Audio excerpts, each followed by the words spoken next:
Ako si Sisa, isang simpleng may bahay.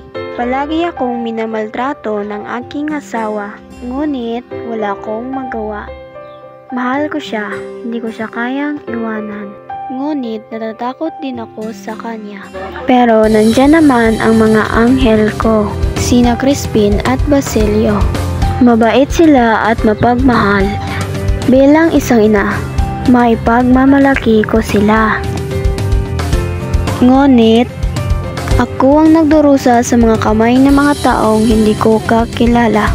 Ako ang naghanap sa aking mga anak at ako ang nagdarasal para sa kanila.